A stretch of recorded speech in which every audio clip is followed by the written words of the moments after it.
Assalamualaikum warahmatullahi wabarakatuh. Izin memperkenalkan diri, nama saya Fadilah Triapani dengan NPM 205060178 dari kelas 4E. Dari jurusan Pendidikan Guru Sekolah Dasar, Fakultas Keguruan dan Ilmu Pendidikan, Universitas Pasundan. Di sini saya akan menampilkan video tentang fase perkembangan anak pada usia 0-2 tahun menurut Jean Piaget dengan fase sensori motorik. Pada mata kuliah Psikologi Perkembangan Anak yang diampu oleh dosen Bapak Arifin Ahmad, SPD MPD. Selamat menyaksikan. Menurut Jean Piaget, usia 0-2 tahun memiliki fase sensori motorik. Tahap sensori motorik ini memiliki kata kunci yaitu proses decentration, yang artinya pada usia ini bayi tidak bisa memisahkan diri dengan lingkungannya. Pada tahap ini, bayi bergerak dari tindakan refleks instinktif pada saat lahir sampai permulaan pemikiran simbolis. Bayi membangun pemahaman tentang dunia melalui pengordinasian pengalaman sensor dengan tindakan fisik. Pada tahap sensori motorik, intelijensi anak lebih didasarkan pada tindakan indrawi anak terhadap lingkungannya, seperti melihat, meraba, menjamak, mendengar, mencium, dan lain-lain.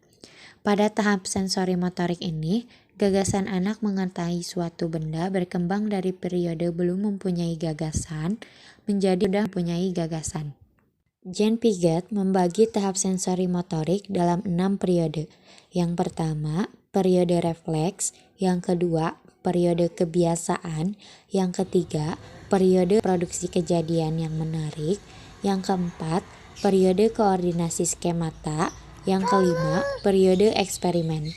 Yang keenam, periode representasi. Untuk anak yang berada di dalam video ini sedang mengalami periode representasi, itu umur 18-24 bulan. Periode ini adalah periode terakhir pada tahap intelijensi sensori motorik. Seorang anak sudah mulai dapat menemukan cara-cara baru yang tidak hanya berdasarkan rabaan fisik dan eksternal, tetapi juga dengan koordinasi internal dalam gambarannya.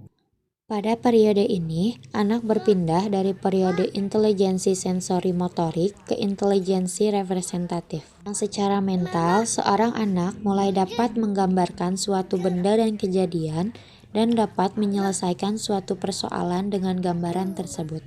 Karakteristik anak pada tahap ini adalah berpikir melalui perbuatan atau gerak. Perkembangan fisik yang dapat diamati adalah gerak-gerak refleks sampai ia dapat darah. Belajar mengkoordinasi akal dan geraknya, cenderung intuitif egosentris, tidak rasional dan tidak logis. Menjelang usia 2 tahun, anak akan mulai mengembangkan kemampuan mengingat dan mengulang kembali tindakan yang pernah dilihat atau bisa disebut dengan proses meniru. Anak dengan usia 1-2 tahun ini mengalami perkembangan motoriknya yang semakin baik dengan ditandai dengan berbagai kemampuan gerak, baik tangan maupun kakinya. Pada usia 18 bulan, umumnya seorang anak mulai bisa berlari tanpa terjatuh, menaiki anak tangga, dan memainkan jarinya dengan terampil. Anak juga dapat mengingat dan mengulang kembali tindakan pernah dilihat atau bisa disebut dengan proses meniru. Anak dapat berjalan dengan jinjit, melompat dengan kedua kakinya, menaiki anak tangga dengan lancar, memainkan tangan dan jari dengan meraih benda yang ada di sekitarnya. Kemudian, anak bisa belajar makan, minum sendiri, memegang cangkir ataupun alat makan lainnya. Kemudian, anak dapat menunjuk satu atau lebih bagian tubuhnya, dan anak dapat mengingat nama orang yang sering disebutnya atau sering dilihatnya. Kemudian, anak dapat menyebutkan 3-6 kata yang mempunyai arti seperti bola, piring, dan sebagainya. Kemudian, anak dapat mencoret-coret pensil pada kertas.